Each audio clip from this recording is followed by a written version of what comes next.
another episode of TheRacingSource.com. Yeah! With your host, Josh Mabe. Hello, hello, hello. Josh, how you doing, brother? Doing great. Yeah, man, come on.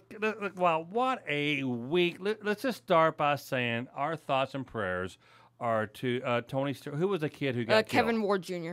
Kevin Ward. Let's start from me. So, you guys know Tony Stewart is all over. Yeah. All over the news. All over the news. And what happened? What track were they at? What were they running? What was going on? It was a local track in New York. Okay. And there was an incident on track that involved Tony Stewart and Kevin Ward Jr. Wow. And then Kevin Ward Jr. got out of his car, and then Tony. So apparently, the lap prior to that, Yeah. Tony had ran him off the road or something. Yeah. So Kevin got out of his car and was like, "Hey, what's going on?" Yeah, and then a couple other cars went by, and then Tony ran by and hit him, and he went up in the air, fell underneath the car, and died. Wow. So a lot of people. So we all know, and we've tried to meet Tony Stewart. I've tried to work with Tony Stewart back in 2000. He's a great guy, great racer. Yeah. A hothead. He is definitely a hothead. And people are questioning, he ran over the guy on purpose. A lot of people are saying that. And we don't want to say what we think, but there are a lot of people who think that Tony Stewart ran over Kevin Ward on purpose. You can hear on YouTube, you can hear the engine revving up.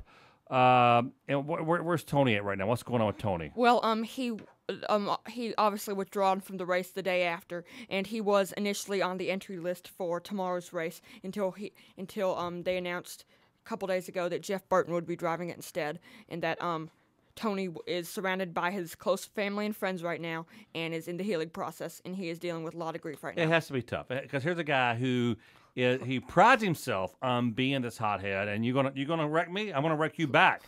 But he is not a guy who's like, you get out of your car, I'm going to run over you. He did not purposely run. He might have revved his engine up to say, hey, here I am. But he would never in a million years hit this guy on purpose. But he knows what you could be on the fence. You go, so yes, he did try to kill this guy or run him over, or yes, it was a total accident. So I think it's he's not. Now tomorrow, where are they running tomorrow? They're running at Michigan. And let me add one thing. Yesterday in the media center, Carl Edwards added to the point that if anyone within the NASCAR community knows that if they had a problem, Tony Stewart would help them. So the drivers don't really think that he's a hothead at the track, but if you need him, he's going to be the first one there to help you out. Yeah. I got it. So so this is going to be his third race he missed.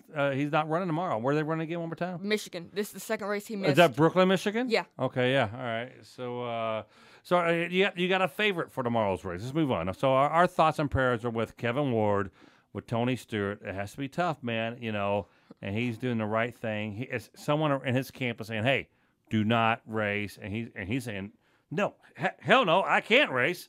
I just accidentally killed someone. So yeah, it was Tony's decision to sit out. And the team said that when Tony's ready to get back in the car, they'll allow him back in.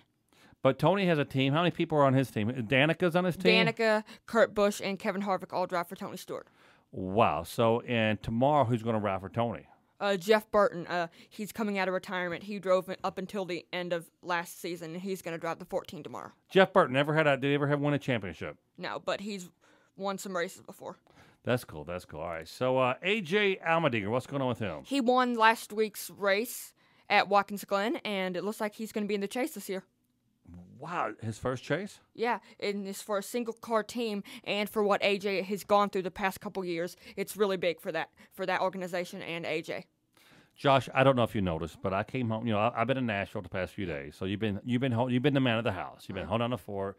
You got Mackenzie, you got Mommy, and I came home. I felt really greasy. My hair was long. I shaved. Can you tell I shaved? My beard closer. Yeah. And I went to Great Clips and got one of those professional haircuts, and it's a little close, but hey, that's okay.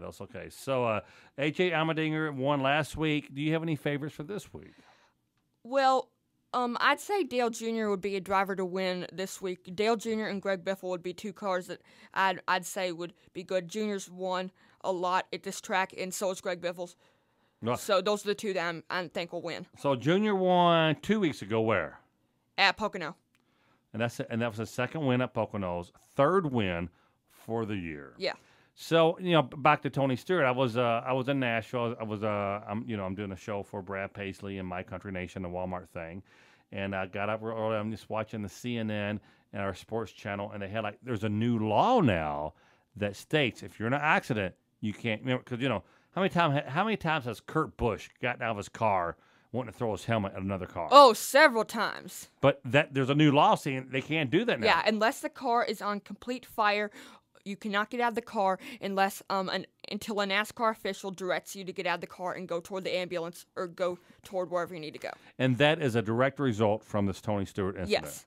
And actually, to be honest, that rule's been in place for a while now, but NASCAR's going to be more stricter on enforcing the rule. Right. I think with a lot of sports, like hockey, there's always a fight that breaks out in hockey, and there's always something in baseball people break it. And so NASCAR, they love it when people get out of their car and, well, man, let's fight. I'm gonna throw a helmet in your car, but then it's all funny games until someone gets hurt or killed. Yeah. So. And Tony Stewart even said it a couple years ago. He said, "We'll keep racing like this till we kill somebody." And oh my gosh, I remember that. He said, we're just gonna keep on racing this way until we kill somebody. Yeah. Wow. All right, so let's talk about Michigan. What's going on? Brooklyn, Michigan. Let's go back to that topic. You think Dale has a chance at winning this? Yeah, a good chance. He won here.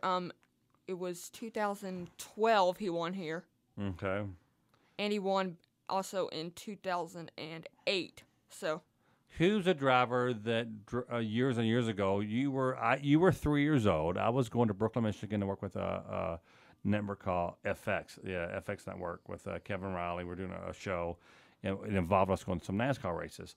And we were there. There was a rain out, and the guy he drove the Coors Light. Sterling Marlin. Wow, great memory. Sterling Marlin is actually dealing with Parkinson's currently. So. Oh no! When did this happen? About a few months ago. Wow. Let's touch on this, Robin. Let's break away from NASCAR. Your dad's a comedian. Robin Williams. Great comic, 63, took his own life. I remember stories being out in California talking about how Robin Williams did a lot of drugs and a lot of coke and stuff. And he was 20 years clean, 20 years sobriety. That means that he had not touched any drug or alcohol for 20 years. Had a relapse, and he went back out. Here's something I want to tell all your fans, all my fans, is that once you try drugs, you always do drugs. Yeah. Robin Williams is worth over $1 billion.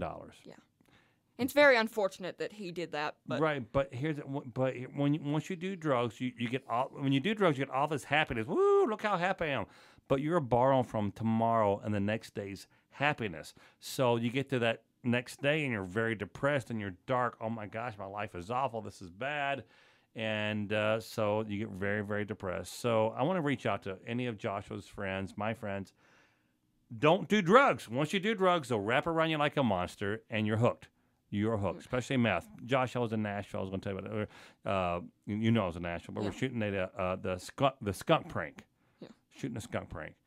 And we got this lady and she was like, oh my gosh, is that a GoPro attached to that skunk? And I'm going, it is. Your cameras. And she knew what model the GoPro was. And so she signed a release, and we had to have her take a picture holding the release for this My Country Nation thing I'm doing. And Josh, she smiled, and I got to tell you, her teeth were like tiny teeth with like an inch gap between each, because she was on meth. And that's what they call meth mouth. It is so bad. Once you try drugs, you always do drugs. So anyway, I got off my soapbox, Josh. I'm sorry, but I don't like when people do drugs. So it's unfortunate that a lot of young celebrities turn to drugs. And NASCAR drivers. Jeremy Mayfield. Jeremy Mayfield. They say meth. Recently, didn't someone else get busted for drugs? Yeah, the winner of last week's race, A.J. Allmendinger, had to sit out for a while because he was accused of doing Adderall. Adderall. You're on Adderall. Your dad's on that. But if you're not really ADD and you take Adderall, it makes you hyper and gives you lots of energy. So they think that he was taking Adderall to help him be more alert. Yeah, it's kind of like what Lance Armstrong did, kind of like to help. Performance enhancement drugs. Yeah, that. All right, so hey guys, we're going to check out here. Thanks for listening to The Racing Source. Check out theracingsource.com. Josh has a YouTube channel called The Racing Source, and Josh has informed me he's going to start doing a little vlogging. So We love you, and be sure to, we'll put a link right here at the bottom. Check out last week's Racing Source podcast, or vlog. What do we call this? What do we call this? I don't know. Anyway, but all right, Josh, you want to wrap it up and say bye to everybody? All right, yeah. All right, well, thank you all for watching. Once again, our thoughts and prayers go out to Kevin Ward Jr. and his family. Kevin Ward was 20 years old. Wow. Sad. All right, we'll love you guys. We'll see you next time. High five, dude.